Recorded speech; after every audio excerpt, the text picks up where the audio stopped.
session is entitled Dealing with the Unexpected Classroom Disruptions. And today's session is led by Miss Alisa Liggett, who is the Executive Director for the Office of Student Conduct and Academic Integrity. Thank you. And I'm so glad to be here today. And here's what we want to cover today. First is understanding how the Student Code of Conduct can help. Which is the reason that we do it, because if stuff really goes poorly, then we're always going to have your back. Well, whether it goes well or doesn't go well, we're always going to have your back. But sometimes people are like, hey, conduct office, can't you just kick them out of my classroom? No, conduct offices have due process because fairness is one of our trade values. There's never let me just call the conduct office and they'll just handle this. What I want to talk about is how just because you see a nail, the conduct office is not the hammer. And it is that old statement about the law of the instrument has a surprising author. I'm going to read it to you and just see if this is a fun opening quiz question. The actual quote is, "I suppose it is tempting if the only tool you have is a hammer to treat everything as if it were a nail." Anybody know which psychological theorist wrote that many of us have probably studied? It is Maslow of Maslow's hierarchy. There may be alternatives that are better. We're going to cover all of those alternatives, but the Student Code of Conduct is still there. We just want to talk about when the appropriate times are to use it and then what its limitations are. So tools and resources first. Secondly, we're going to identify different types of disruptions, and we're going to have some scenarios that we talk through. Here are some options. What do you think you would do? And so that's a participation component. And everyone on this list is coming from a different place related to how you address conflict. That has to do with your non-binary gender. That has to do with how you were raised. That had to do with conflict and how it was handled in your family systems. That has to do with regionality. That has to do with your culture. So those are examples of what it has to do with. So we're all going to be in different places. So this is going to hit everyone a little bit of a different way. And if it makes you uncomfortable, nobody expects somebody to go from 0 to 10 in this session, but you'll have a copy of this so that you can go back and refer to it. And I am always going to be here to talk through scenarios with you. The third thing we're going to do is articulate some strategies. I have seen people get into trouble. It is because their emotions get the best. Of course, your emotions are going to take over.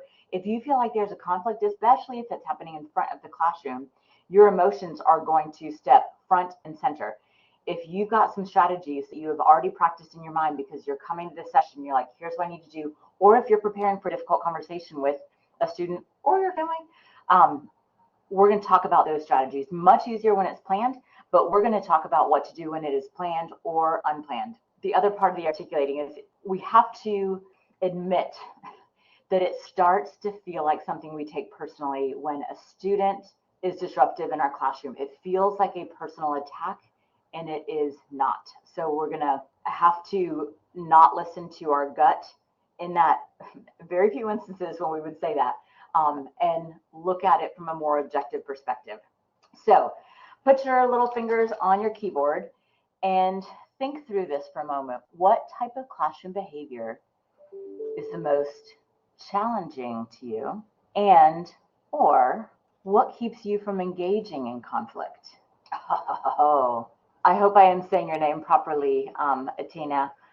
We have an entire session on that, on distractions in the classroom and cell phone use.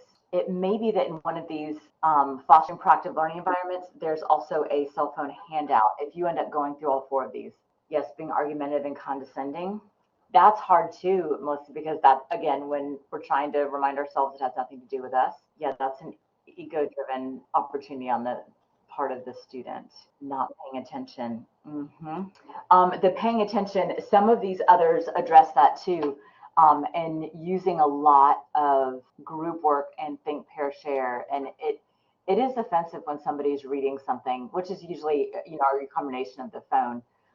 Personal conversations and ignoring, thinking it'll stop automatically. Yes, there is no spontaneous resolution to these. In personal conversations, one of our quick hits on that is a seating chart, because it's when I go and sit down next to my friend, no matter where I am, whether it's appropriate or not, is what I mean by that. I want to go, but if I don't know the person, I'm not going to try to converse with them. So if that becomes a problem, seating charts the quickest way. Not paying attention, yes. Carrie, I appreciate you saying that, and it might be that because they're so into it, they may or may not realize it. It may be that you have a key phrase. Sometimes they don't ever hear us when we're like, okay, let's come back together, and they're in their own world. But if you have, this sounds too elementary, so I don't like my example, but a clap, clap, something, or a keyword, and you say, okay, at this time, we're going to come back together, because that's an awful fight to have to deal with. So I hate that. Dana, I like people who wear their hearts on their sleeves. And you know what? There's an authenticity to that too. A lot of breathing necessary there. Yeah, I feel you. Not being on time. And I think talking openly with your students about what they think if those two roles were switched and they were the teacher, they're taking themselves out of their own bodies. What does it look like when you as a teacher keep seeing the same student come in after time? And I think, Jennifer, we are in deep trouble. I think that, and we talk about in some of our sessions, multitasking and how it is very difficult to convince 18 to 25-year-olds that multitasking does not work. And so I think they think it's okay because they're like, yeah, I'm still listening. I'm just reading this too. And we know that that isn't the case. And they think it's fine and that they're doing okay at it. We know they're not. Yeah. Thank you for saying that, Melissa. Yes. I use 18 to 25 because that's our prefrontal cortex growth time frame. You know, we used to think it was done at 18, and now we're looking at least for most men, it is 25. And so some of these problems, some of them can resolve just based on the fact that there's brain development on their side. But yes, that it doesn't mean that we turn 25 and become perfect beings either. So a lot of people too, some of the overarching things that we have to just name and recognize is the fear. We're concerned about how the students will respond, that if we take it to a person above us, that we won't be supported. And a lot of folks, let's name it, say, I'm worried about my classroom, my end of the year surveys. Yes, there are going to be outliers in those, and it is not typically a bulk of the class. The bulk of the class usually wants structure. So if you're stepping in, and if you start from the beginning, we were just having a conversation. We had a Carolina and Creed Week coffee this morning, and the folks who live in residence halls were talking about how some of their RAs, their student staff members, are like, it is out of control now because I was trying to be nice in the beginning of the year, and it's much harder to rein in after than starting with expectations, monitoring those expectations. I love letting the reins out and being like, you know what, this is working, you all. I feel like we can relax this because you all are respectful to each other. You are respectful in the way that you phrase your argument. You aren't making things personal, telling them how they're managing it well. But yes, especially when we want to be liked from the beginning and then things creep over and become bigger than us. And the lack of confidence, because this isn't something that we get to have practice with without it being a very intense and emotional situation. So that's why thinking about it today, when we're not standing in front of somebody where there's conflict, you're very smart to come to this well in advance. And let's face it too, the other reason we don't engage in conflict, people are conflict avoidant. Who loves conflict? I mean, I'm fine with it, but I do it every day for a living. So it's easier because I do get to practice it. So we don't like conflict, we avoid it. No more. You're here today. This is important to bolster yourself. Your role is to establish these standards. So your academic ones, you probably have pretty well established. And I love talking about academic standards too, as does any CTE person who's actually employed by CTE. And even getting into the syllabus isn't a stagnant document. That should be a dynamic document. And if you have reasons to change it and the students want something to be changed, let it be fluid. But the standards of how things are debated, how things are discussed, how things are approached, how group work is negotiated, students want to see the good role modeling of that. So telling people how to do something doesn't make you like a stickler and talking through some of those parameters too. Bend where you can bend, negotiate, and let them decide certain things about what they want. But you establishing that is absolutely critical. Start with clear expectations, address something that's going wrong the day that it occurs, address what those clear expectations are from the first day of class. Secondly, you also are establishing and enforcing those reasonable behavioral standards. I think all of us have been in a classroom setting or in some sort of, it can be Sunday school, it can be in an extra course, it can be in a lecture series. Somebody in the audience is dominating. Somebody else is not reading the room. And we're like, God, I wish this would stop. I wish this speaker would do something. Think about that feeling and go ahead and attach that to the rest of the class. I think we all think they're all going, oh my gosh, the teachers know what they're doing. Usually they're like, please, please, please shut this person down, or address it so that you can address it after class. I understand where you're headed with this. Let's go ahead and chat about that after class so that we can get some more people involved in this discussion. I promise you, people want this. And when there is some sort of conflict, this part is important. It's either because, one, the student is lacking self-awareness, especially again in that 18 to 25, lacking self-awareness. Two, they're lacking the ability to see how others are experiencing them. And that's when we talked about they're just not reading the room. Third is that they just have a more aggressive personality than you. And that can be for any of those reasons we talked about in the beginning: regionality, gender, how they were raised, past traumas. That can be a lot of different things. Fourth is that they're dualistic. So we know the 18 to 20-year-old brain is black and white. You're talking about something gray and they can't even get there. The fifth is that they're not managing their stress. So if you're saying, I'm going to move this deadline from Tuesday to Thursday, and somebody's like, you can't do that. It has to do with the fact that there's something else going on Thursday. It has nothing to do with you. So of those five, lacking self-awareness, lacking the ability to see how other people are experiencing them, they're more aggressive than you, they're dualistic and black and white, and they're not managing stress. None of that has to do with you. So when we talk to students about why is this happening in this classroom, I've had the teacher and the student in there, and it never is the teacher's a jerk. Never. It has to do with other things going on in their lives. So when we look at disruption, it is a purposely vague definition. Behavior that actively hampers the ability of the other student to learn, the instructors to teach. I don't know why that's weird like that. That is Gerald Amada's definition. And he wrote, this coping with the disruptive student. I'm updating his work also to include online classes. But our definition includes in the code of conduct, and that has been addressed and then recurs. If every time a student was disruptive, it came straight here and hadn't been addressed yet, one, I don't think we had the capacity to do it, but what students also respond with is, why didn't the instructor talk to me? How come my professor didn't say anything? I don't know. Like, I'm not in your head. So it's much easier when the instructor goes, and we're going to talk about what to say. This is what I observed happening. This is the impact that it had. This is how I want you to stop. And this is what happens if it recurs. So looking at disruption, this gets a little meatier because this is on a continuum, as you can see, concerning the least, threatening the most. But sometimes people just conflate them all together. So I want to separate them because there's some distinct ways that the approach should be different. So concerning is general and out of the ordinary things happening. Too much, a lot of the things that we said on the right, these are things we all connect with because we have all seen it. This is pretty generalized and becomes even part of a social norm in classrooms, which we all intend to stop. Concerning warrants a conversation kind of before or after class, but perhaps doesn't prevent you from being able to teach in that moment. When we get to disruptive, that's where it's moving along that continuum. Disrespectful behavior that interferes with the functions of the classroom.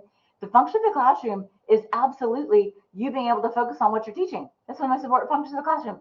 So other people can't meet, other people can't continue doing what the project is or the process is because someone is disruptive.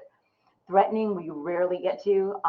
Threatening means you have to stop everything that you're doing. contact an outside resource like the police. And so we'll still address threatening, but a lot of it resides, what we're talking about today, in the first two. Now, this is important too, and this is hard to hear. There is a difference, and it's so much harder when we have such constant media. There is a difference between discomfort and disruption. People make us uncomfortable, but that doesn't mean that we can't do what we're there to do. People can make us uncomfortable, but that doesn't mean that we can't accomplish our goal. It feels like that in the moment. So, examples of concerning behavior. So, on the left, student creates distractions based on technology use, and this has a little bit, again, of our online class stuff in it too. So, I don't know if you all remember the chat box disruptions and the disruptive backgrounds and photos. Yikes. Things like persistent disruptions, talking over others, if you've said in the chat box.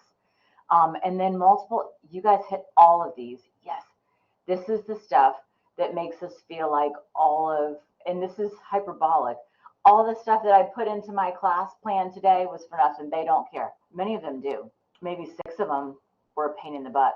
Typically, it feels like everybody, and it's a small percentage. I just want to give you a hug and be like, oh, I promise you.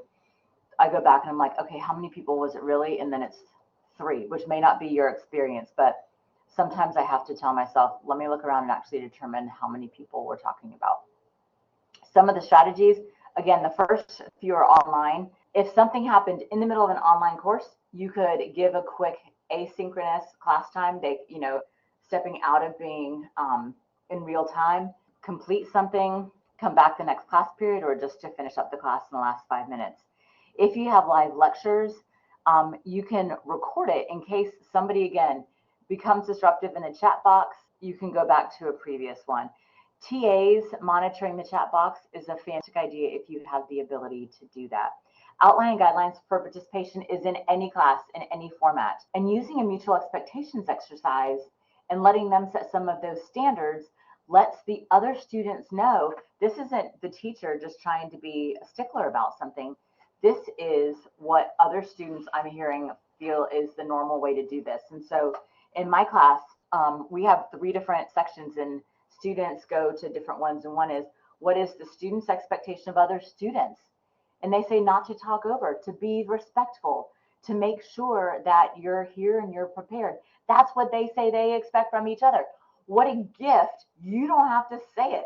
You're like, oh, okay, class, can we agree on that? What do we do if we don't meet that expectation? Perfect. Then we have teacher to students. And so I'm saying many of the same things, and then I bring it up like I'm surprised.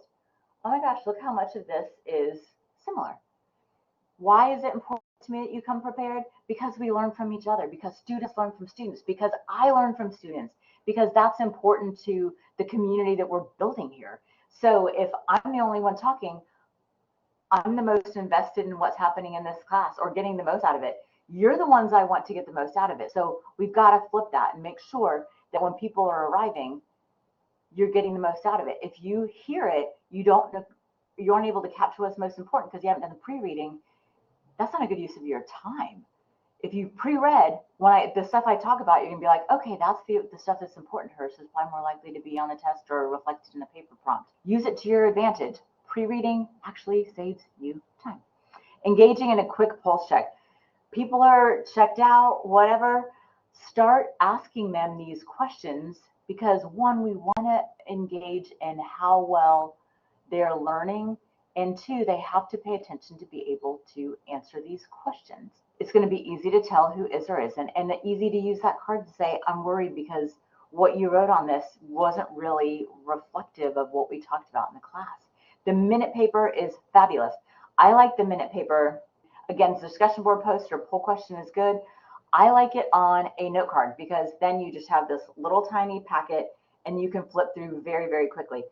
What's their name?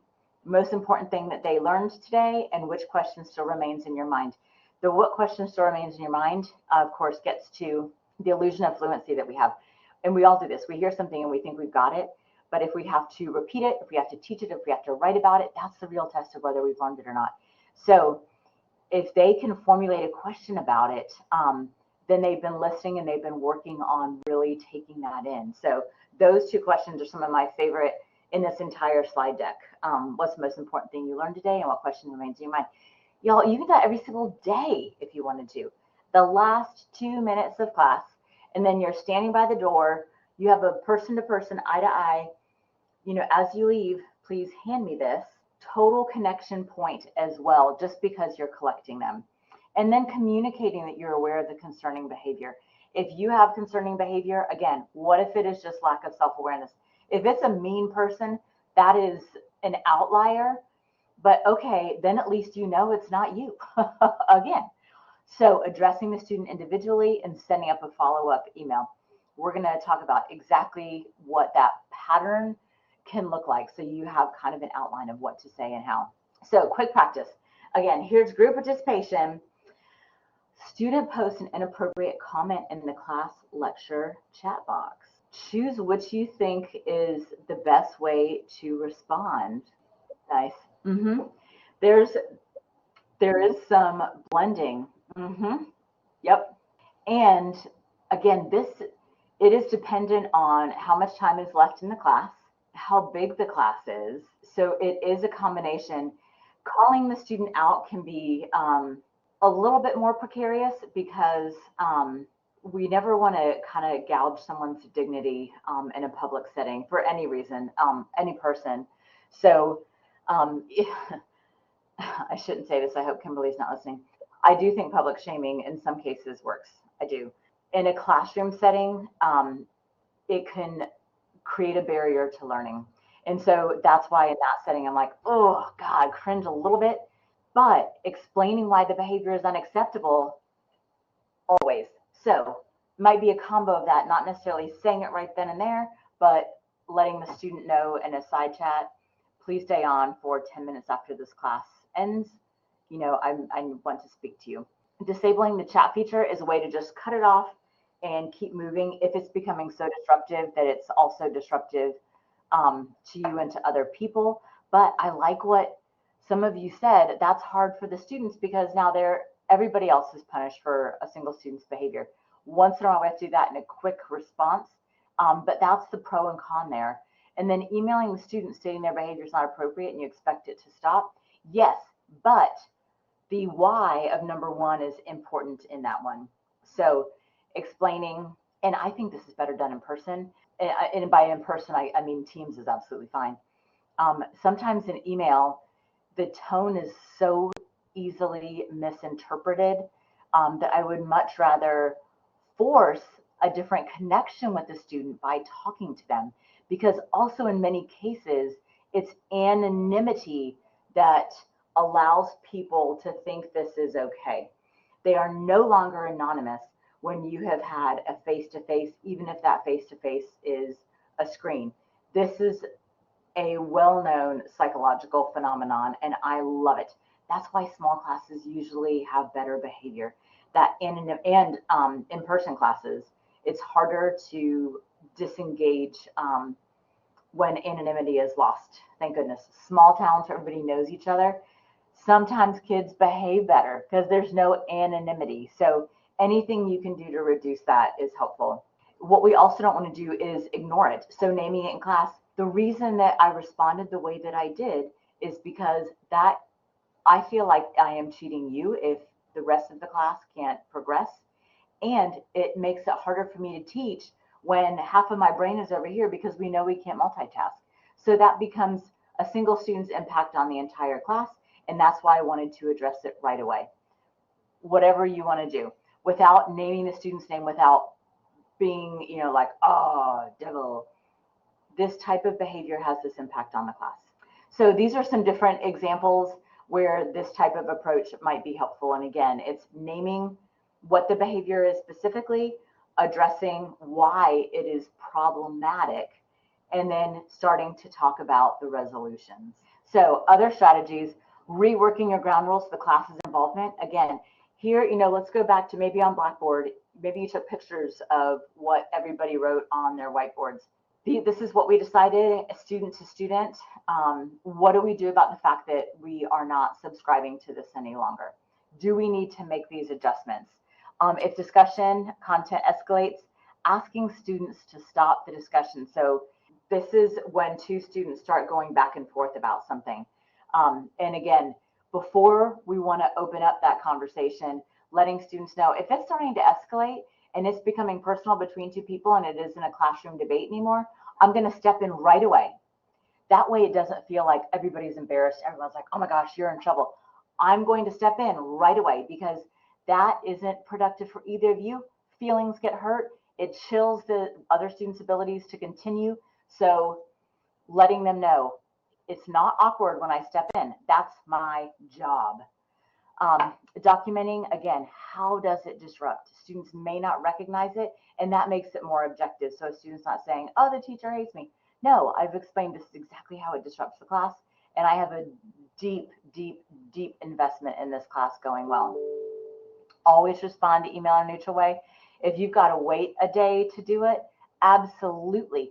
And if you just let the student know that, sometimes I'm like, I have an appointment right after work, so I'm going to address this tomorrow. Inside voice, and I'm afraid I'm going to say something that isn't well thought out because my emotions are escalated right now. Then the student knows you're not just avoiding them. Using rubrics. So if a student disagrees with your grading and you can show them the rubric, again, we're taking out that power struggle. We're taking out the fact that they feel like they were treated unfairly. Here's the rubric. Here's where you excelled in it, and here's where you lost a lot of points. I've even written on the back page, you're breaking my heart because you skipped this entire section on the rubric that was worth 15 points. So it hurts me that you're already in a C range, or a B range before I even get to the other components. Letting them know, I want you to do well, but re-reviewing, that's a typo that I've meant to address for about 2 years, the academic integrity standard. So having students write their own integrity statement, having them write before they take a test or at the bottom of any paper that they turn in, I have practiced personal and academic integrity in the completion of this paper. Before students do a test, this has been since they've been surveying students since the 80s. If they have to write an honor statement at the beginning, I'm practicing personal academic integrity during the completion of this test. There was less cheating. I can't believe that. That's so simple and elegant. Happens. If every teacher did that across this entire university, I would be skipping and petting puppies all day long. Setting clear guidelines for which resources students can utilize during exams. So if you have an online exam and they can utilize their online notes, if that's all they can use, but they used Chegg to supplement their online notes, you got to say that in advance. Your online notes you can access, but they have to only be from class lectures. Or you can do a cheat sheet of anything you want using any, or whatever it is. When we get into online access to things, how that content was built also becomes relevant. We've had teachers say, they put something in here, they were able to use this cheat sheet. I never covered that in class, but it's still the right answer. And so then we're combing through to see, well, what did you say about how they could generate the documents that they could use during the test? I know that sounds nitpicky. I swanny. Students are going to want to use whatever they can because they use Google, they use TikTok, they use all of these as learning tools. So we have to adapt to what do they see as online learning tools. So then that's the language that I need to use as I'm describing what can and cannot be used. Blackboard features, there's no reason not to use Respondus Lockdown Browser. So please, please, please, the university purchases that for the sake of making it less likely that a student is tempted to cheat. When you know that the enforcement component is high, you are less likely to do something wrong. That is from, I think that's a criminal justice theory. We have a criminal justice person here. But the enforcement component in many cases is a motivator for behavior change or proper behavior. And then reviewing exam statistics. Y'all, Blackboard will tell you so much behind the scenes. It will tell you Did a student, sometimes we go back and look and a student spent 3.6 minutes on an exam. That's important because we had suspicion that they were cheating. We look, okay, there's no way that this test can be completed in 2.6 minutes. You can also see if a student isn't performing well and then they do great on a test and you're like, wait a second, is somebody cheating on this test? You can go back and see when their usage patterns are. So if they are in it every single Monday for 2 hours, you're like, okay, well, maybe they've been working on it and it just finally paid off. If you're looking and they've never logged on, suddenly they did super well. Now you're getting some more information so that you can figure out exactly how to address that particular student. Okay, next quick practice, group work. If a student posts in the class GroupMe, I'll Venmo someone to help me with the homework. What's the best way to respond? Okay, yeah, you're right, Carrie.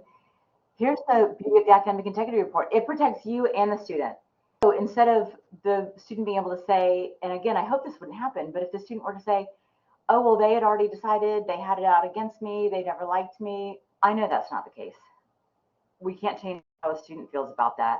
You're saying, I'm giving it to an objective third party who's never met either of us. They're going to look at the information and determine whether or not it's a violation of the honor code. Protects you, protects the student. Let us be the bad guys too. Happy to. And there are cases where the student, they respond better if the faculty member says, hey, this is what I saw. I'm pretty concerned about it. I would just want to, tell me about what happened, which you can decide to say or not. And then I'm going to go ahead and send this over to the Office of Academic Integrity. So check your university email. You're helping them even though they're hearing something they don't want to hear. Students respond better to that than to getting a call from us and they're like, wait a minute, what class? They didn't even say anything.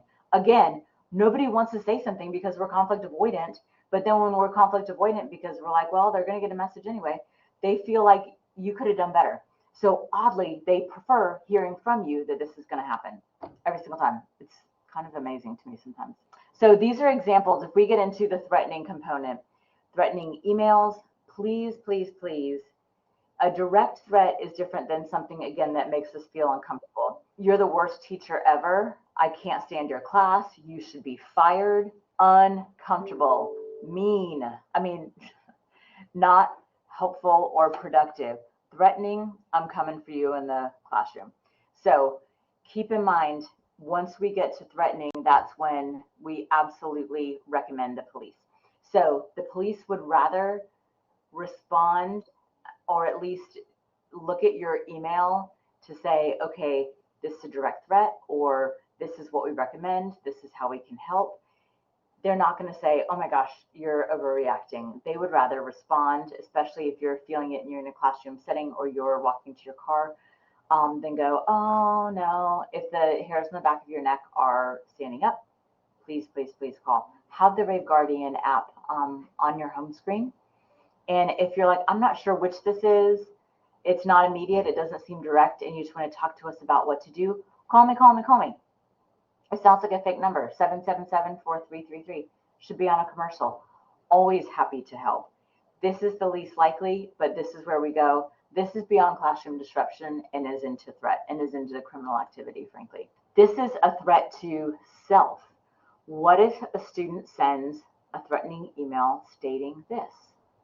What would you do? Yes. In many cases, this can be a number of things. It can be anything from the student really feels this way to they're feeling overwhelmed.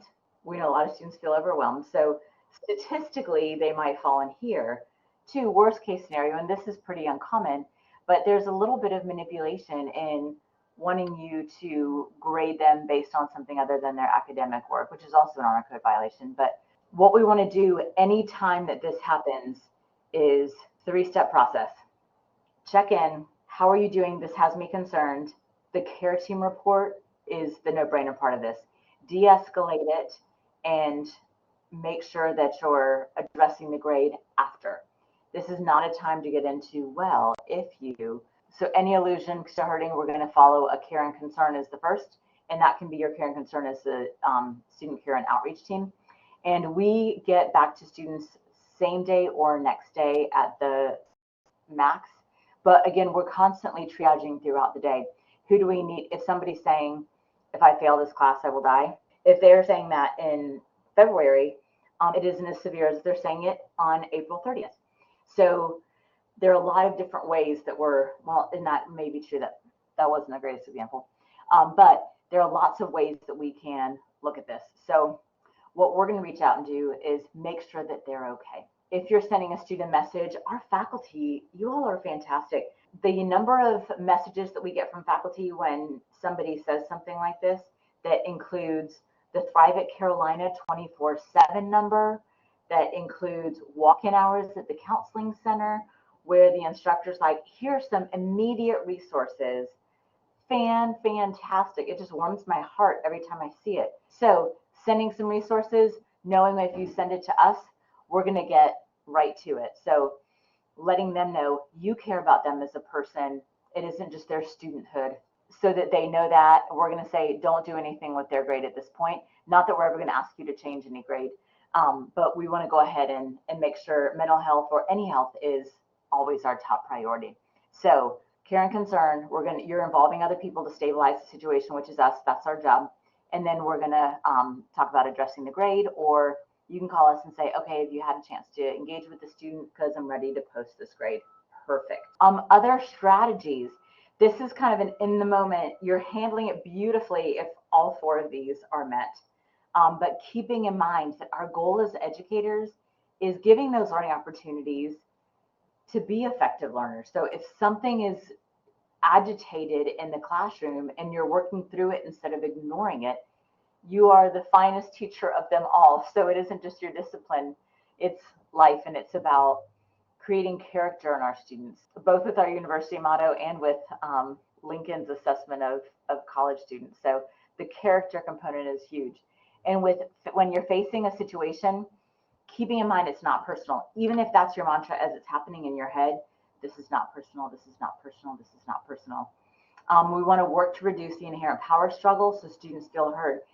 I don't always feel like there's a power struggle, because I want my students to know that this learning occurs in a seminar style. We're all learning from each other, but I'm kidding myself. Of course there's a power struggle. I have the power to give them a grade. I have the power to influence what their outcomes are. We've got to be able to say that is a realistic, scary perspective for the student. So letting them know, I want to hear what you have to say. What you have to say is important to me, and I wouldn't ask you the question if I wasn't going to use it as part of what our outcome is. Please tell me, because we're both going to understand the situation better if that occurs. Document your concerns, and yes, you will absolutely get the PowerPoint of this. And document those concerns and put in writing those agreed upon steps. So if you have your camera phone, you're gonna have this whole thing. Take a picture of this one. This is one of this one packs some punch. One of the things about the power struggle is I think we all kind of bow up when we feel like we're not heard, when we feel like another person's wielding too much power.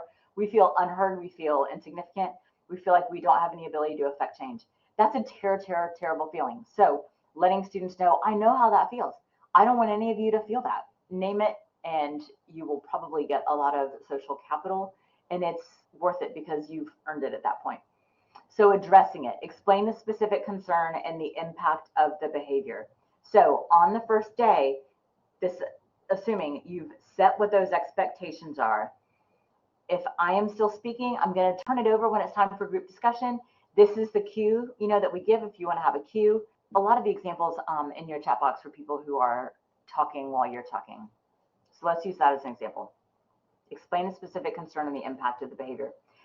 I'm concerned that you're consistently speaking out during the lecture period of the class prior to the discussion phase. I've explained the specific concern. This is disruptive to our class because it distracts my train of thought, number one. Number two, that causes me to have to stop and regroup. And number three, it might chill other students' speech because they don't want to be targeted by you after. Explain the concern, the impact of the behavior. I usually start with the impact of the behavior on me. One, I can't speak to all of our students' impact, But two, instead of saying when, you disrupt the whole class, this is the impact it has on me, because that's the one you're the most sure about. And it is impactful. You wouldn't be stopping to have this conversation. So I'm concerned because you're speaking out of turn before it's discussion time. This is the impact that it's having on me. You can name two, you can name three, you can name one. Request the behavior stops. This cannot continue. You may not speak until the discussion period, because that's when everybody gets a chance to speak. So the advantage may feel unfair to other students too. Tell me about why this is happening. Critical. Tell me about why this is happening. That's when we're acknowledging the student's feelings and listening. It could be anything. It could be, I'm totally stressed out. There's a participation grade in this class, and I'm afraid that I have a C and I have to get a B in this class. Oh, well, we can do that. Or I didn't know, like, oh, I have these thoughts and I just have to get them out. Maybe they have an impulse issue. There could be lots of things. It's rarely, I just want to get you. I'm just trying to disrupt you. I'm just trying to throw you off track. Rarely, rarely, rarely, rarely. You also want to talk to them about, I want to explore alternatives to that, because if students feel tension in the room, there is that lack of psychological safety for them to participate. How do we restore that? That's one of the reasons I want to make sure that this behavior stops. Alternatives to the behavior, if you feel like a student is, and this can be also, in many cases, we have students who are on the autism spectrum and they're not taking the social cues. So they are talking out a lot and they aren't recognizing when people are like, you're dominating. Once we point it out, it's much easier. And disability services will work with us to figure out what are the ways what the student knows between you and the student when it's okay to talk, because they're not trying to do something disruptive. Alternatives to others behaviors that you might encounter, if you feel like a student's always looking around, they're so distracted, they're playing with their watch, they're all fidgety, and you're like, this is making me crazy. It could be for a lot of reasons, including disability. An alternative to that behavior is to say, are you comfortable sitting somewhere that isn't the front of the class? Because now that distraction is front and center, literally. So also students who have to get up, who are very fidgety and have impulse control issues, they'll have disabilities also that fall into this. We place students near the door so that if they feel overwhelmed and they're really having trouble containing all this energy, they can get up and they can walk out of the classroom, take a deep breath, take a walk around the hallway, come back, they're settled. If they're feeling that way inside, their minds aren't taking in your lesson or the work and feedback from the other people if they're doing a group project. So let's figure that out. You can't learn when you feel that way. So let's make sure that we're doing something that helps them feel like, okay, I can move around, expel this, come back and be able to focus. Referring students to appropriate resources. The SSC also has how to focus, how to find motivation. All of these pieces are important. Referring students to appropriate resources if they're just really struggling and they need a stress management consultation through student health. If you're not sure who to send them to, call me. Someone in our office can always, always help. Call our care team. If you type in care team at sc.edu, it's going to take you right to it. And then follow up with email to document the conversation. So you want to kind of follow much of the same pattern. This is the behavior. Thank you for meeting with me. Here's my other secret weapon. I always put in there, I want you to succeed in this class. Here are ways we discussed to get you closer to that. We address the fact that when you speak out in class before it's discussion time, it disrupts my thinking. I have to stop, and it chills other students' ability to feel like they can speak openly. I am requesting that that stops. If it continues, one more time, I'm going to give a warning. Actually, it isn't discussion time yet, so I am not going to call on you. Or I'm going to have to refer you to blank, the Office of Student Conduct and Academic Integrity, because at that point, our ability to rectify this has not worked. And we want to do progressive discipline. Your progressive discipline is between you and that student to start with. That's fair, that's honorable, and that's treating them like an adult. If they can't abide by that, then you're going to next level, and that's already been stated. It's not personal. Yeah, it did. There is a CAPS, Counseling and Psychological Services, that also has, if it has to do with the student's mental health, it has, this is the behavior, here's a good referral. This is the behavior. Here's a good referral. We also have the classroom management issues and solutions suggestion table.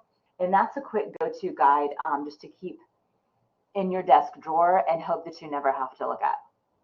Okay, if you are completely uncomfortable, you can get there. Here are some other options to help you get to a place where if this were to happen, and maybe this is, golly, I hope not. Maybe this is even happening in your department. Maybe this is your colleagues. Here are confidence builders to help you with that. And then again, CTE instructional designers, there are a lot of, there's the large classroom consortium group that has weekly chats, instructional designers, and other components of this fostering proactive learning environments talks about how we break groups or large classes into smaller groups and smaller classes into smaller groups to force engagement. We know engagement promotes learning, so I'm okay saying we're forcing engagement. So some of those engagements reduce the ability for a student just in an open session to kind of overturn the momentum and the progress of the course. And another piece of advice that helps in these situations is identifying what's within your control and what is not. And in many cases, the part that you want to change the most may or may not be within your control. But if it is, you should take that control. And it's your classroom, and students like structure. They like knowing that they can count on certain things happening or not happening, which might be more important. So measure what's within your control and then exercise that. So many things in this are also perfect for contextualizing what your expectations discussion is at the beginning of class as you're setting expectations. So you've talked about cell phones, you've talked about coming in late, you've talked about talking in class. And so those are your indicators. So make a little note of those, because when you're talking about expectations, those are probably the top 3 that are going to set things off course. Carrie, nice. A favorite set of phrases that you use when you're beginning to navigate disruptions. Yeah, and you can decide whether you're doing it in that class or whether you're doing it the next class, because I believe we do need to process it. Everybody's coming in like, this was so awkward. And so if I was beginning to navigate a disruption, if a student continued speaking out, or let's just say, no, let's do it more commonly. A lot of different students were speaking. You couldn't get yourself heard, as was the example. Silence is powerful. People notice it because it makes them uncomfortable. If I was in that situation, the first thing I would do is to be silent just in front of them, which is going to feel a little bit intimidating for us. We might feel the heat rising up our necks, but that's okay. And I was presenting to a class one time, and it wasn't a class, it was a club. And so they all knew each other, and it was out of control and disrespectful. If you're silent, the room becomes silent eventually. And then you can say, we're not getting anywhere. The point of this meeting, course, class time was for me and you all to help each other better understand the concept of we're wasting all of our time. I don't know what's being talked about, but it can be talked about anytime. So do we learn on our own from here and dismiss, or do we reset and start again? And I'm going to begin where we left off. I think naming it directly is always our best solution. And if it was happening a lot, but it didn't get to the point where you felt like you needed to stop class and again stop class through silence, the next time you came in, I think you could say, this isn't going the way we wanted it to. Again, you can refer back to the classroom expectations, or you can just talk about them and say, y'all are paying a lot for this class. I'm invested in you learning. You're invested in your grade and in learning. We're not meeting any of those objectives right now. We want to talk about what the student wants to get out of it and how the behavior isn't meeting that either. We know what we want. I don't think they care what we want. I care. Most people care more about what they're invested in than what the next person is invested in. I think leaning into that is fine. If you have a dominant speaker, many people feel like that's common when we have a student who isn't a traditionally aged student. And again, when it's somebody who's not self-aware, there are some very helpful ways to talk to those students one-on-one Also, and things you can say in the classroom is we're talking about talking points that are like, okay, let me hear from this side of the room instead of, okay, you've already spoken, because again, that's embarrassing. Now that there's embarrassment added to the learning process, it's going to eclipse the learning process. So I want to hear from this group, or we're going to have people pair up and have the person sitting to the left in the group, respond. So there are ways to say, okay, we're going to hear from someone in this group before, someone in this group before, so that they know not to always jump in, and just saying to them, look, there is such a thing as the consolidation of, I'm losing my terms, it's in CTE1, of responsibility, where we know that 5 to 7 students, no matter what the class size, speak up like 50 to 75% of the time. That consolidation responsibility is landing on you, and we want other students to be more engaged. Would it be okay if you answered less frequently, so that consolidation shift had an opportunity to happen, even though we know that it's a common, well, it happens in every single classroom. That way the student doesn't feel like they've done something wrong, because in many cases they don't know that. These are some of the references. I would love to talk about what you're thinking about action steps, covering basic behavior in the classroom. No, and part of that is because this is tough. Students take in information, all of us, people take in information when at the point that it's relevant to them. So if you're teaching me about something and I don't think it's relevant yet, then how much I'm really engaging in that is compromised. So that's why, unfortunately, in many of these cases, the enforcement component, which we do, is relevant to them at that point, which is tough. Oh, a psychologist. Wonderful.